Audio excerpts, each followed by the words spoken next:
مضل له ومن يضلله فلا هادي له ونشهد أن لا إله إلا الله ونشهد أن محمدا عبده ورسوله أرسله بالحق بشيرا ونذيرا وداعيا إلى الله بإذنه سراجا منيرا فقال الله عز وجل في كلامه المجيد وفرقانه الحميد أعوذ بالله من الشيطان الرجيم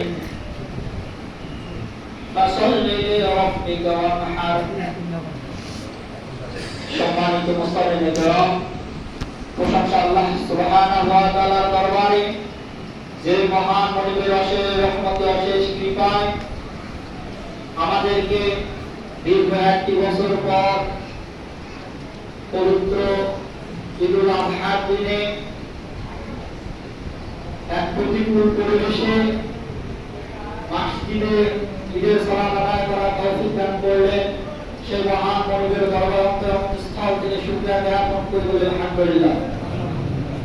সালাম এবং সালাম বর্ষিত বিশ্ব মানবতার মুক্তির রহমাতুল আলামিন বিশ্বনবী মুহাম্মদ রাসূলুল্লাহ সাল্লাল্লাহু আলাইহি ওয়াসাল্লাম তিনি সহ তেনার পরিবারের উপর বর্ষিত হোক। অগণিত সালাত এবং সালাম আল্লাহুম্মা সাল্লি আলাইহিম আল্লাহুম্মা বারিক আলাইহিম। সম্মানিত মুসলিম کرام, সুপরিচিত একটি আয়াত তেলাওয়াত করেছি খুবই সংক্ষিপ্ত আকারে, একদম সংক্ষিপ্তভাবে কোরবানি সংক্রান্ত একটি মাসআলা আপনাদের সামনে উপস্থাপন করব।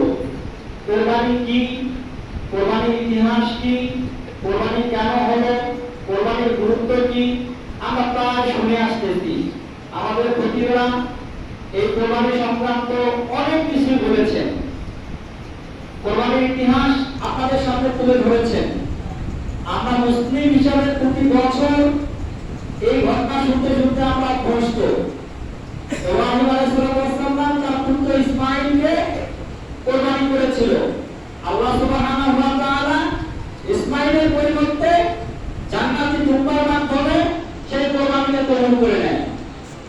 যারই পরম্পরায় আল্লাহ সুবহানাহু ওয়া তাআলা বিশ্বনবী মুহাম্মদ রাসূলুল্লাহ সাল্লাল্লাহু আলাইহি ওয়াসাল্লামের সমস্ত উম্মতের উপরে এই কোরবানি করাটাকে সুন্নাতে মুআক্কাদা হিসাবে একটা বিধান তৈরি করে দেয়। এই কোরবানি সংক্রান্ত কয়েকটি গুরুত্বপূর্ণ কথা আপনাদেরকে বলবো। তার আগে আমি যে আয়াতটি তেলাওয়াত করেছি, আল্লাহ সুবহানাহু ওয়া তাআলা বললেন যে ফাসাল্লি লিরাব্বিকা ওয়ানহার,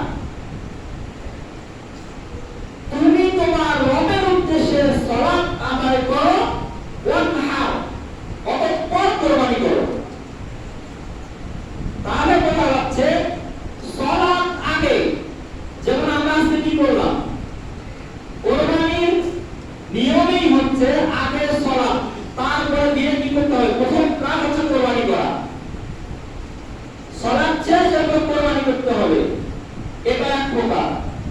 দ্বিতীয় প্রকার হচ্ছে আল্লাহ সুবহানাহু ওয়া তাআলা মানব জাতির উপরে ফরজ করে দিয়েছেন আগে সালাত। সালাত আগে প্রতিটা মুসলিমের উপরে ফরজ। 10 বছর বয়স হয়ে গেলে পিটিয়ে সালাত আদায় করতে হবে। হুঁশ যতক্ষণ থাকবে ততক্ষণ সালাতের মাফ নেই। কিন্তু আমরা বলি সালাত পড়ি না কি হয়েছে, নামাজ পড়ি না কি হয়েছে, ঈমান ঠিক আছে। এগুলো হচ্ছে কুফরি কথাবার্তা।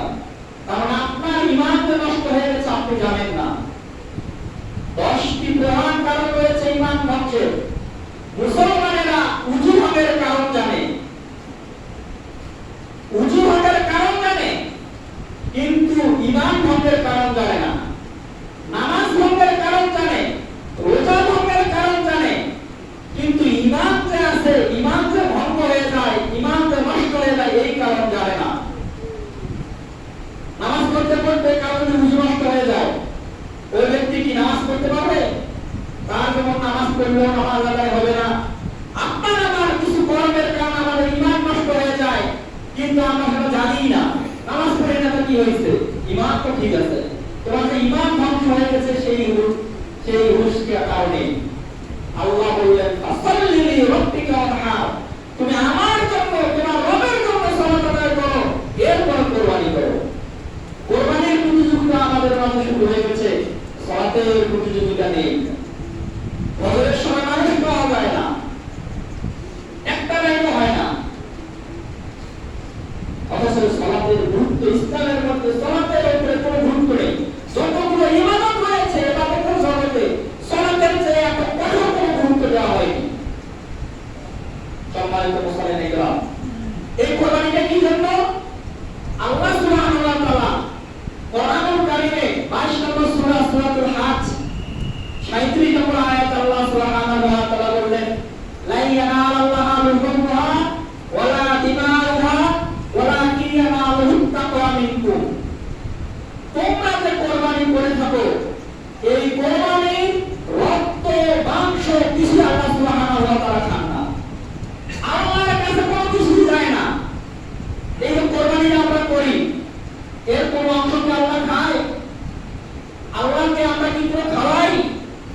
রক্ত যেগুলো মাটিতে পড়ে সেগুলো তো কীটপতঙ্গ খেয়ে ফেলে, আল্লাহ তো খায় না।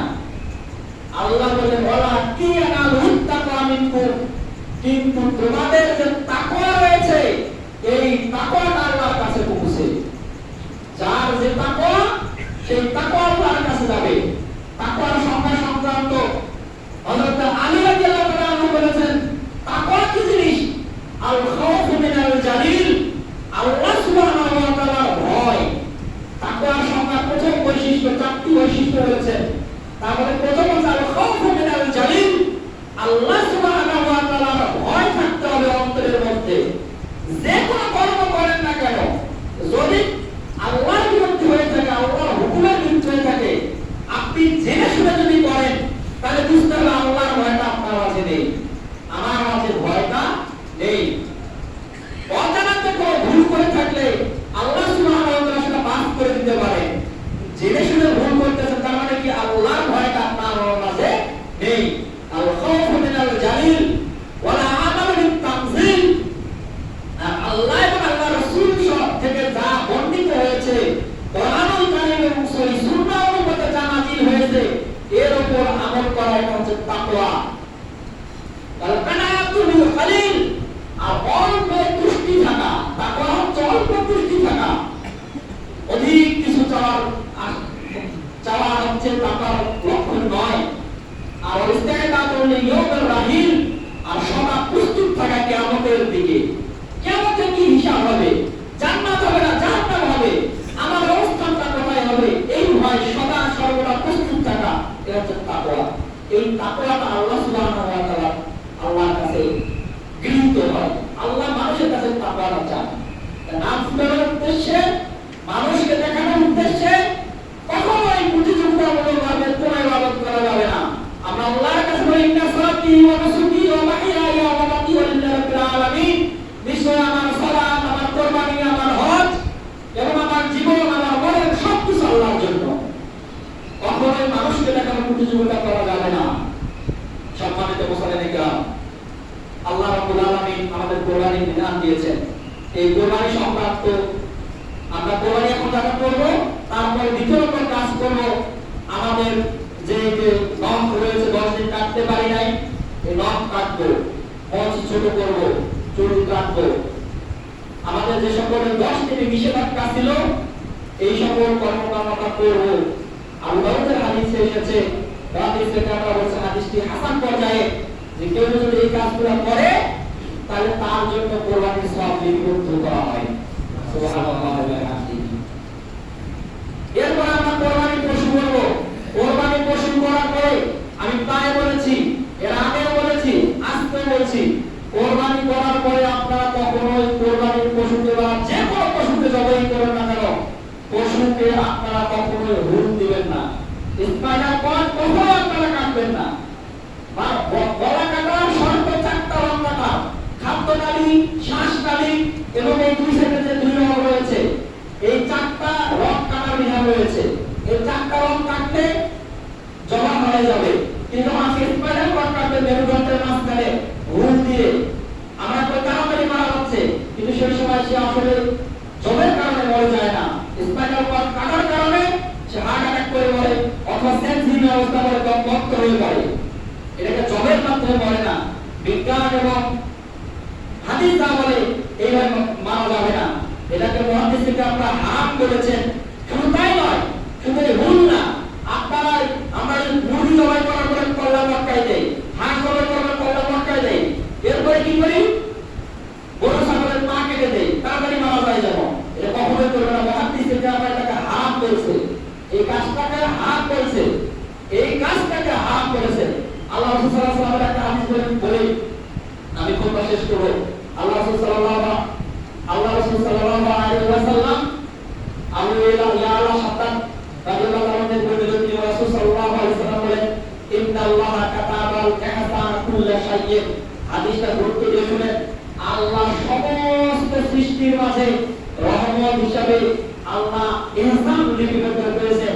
সবাইকে ইহসান করতে হবে, সবাইকে ভালোভাবে থাকতে হবে, মানে সব কাজের মধ্যে আপনাকে ইহসান করে কাজ করতে হবে। এখন কি কি করতে হবে? ফায়দা কথা, তুমি যদি যুদ্ধের মাঠে গিয়ে কেতাল করো, কোথাও হত্যা করো, তা আহসানুল কিতলাতা, সহিহ মুসলিমের হাদিস। তাহলে তুমি যুদ্ধের মাঠেও তোমার শত্রুকে যদি হত্যা করো, তবুও তাকে ইহসান হিসেবে হত্যা করো। ওয়াইদা যাবিহতু, যখন তোমরা কোন পশুকে জবাই করবে, তা আহসানুল যিবহাতা, তাহলে তুমি সেই পশুটাকে ইহসানের সাথে জবাই করো।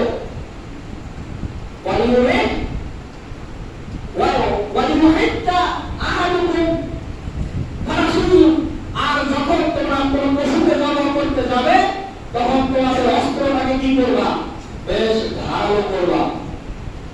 অস্ত্রটা যেন ধারালো হয়, অস্ত্রটা যেন ধারালো হয়, পশুটা যেন জবাই করার সময় যেন কষ্ট না পায়।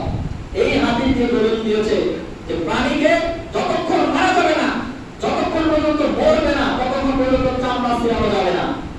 আর আমরা পা কেটে দিয়ে হত্যা করতেছি, চামড়া ছিঁড়তে গিয়ে যদি দেখেন গরু নড়তেছে, ছাগল নড়তেছে, ঠান্ডা হয়ে যান, চুপ হয়ে যান, তাকে আর ছিলাম না।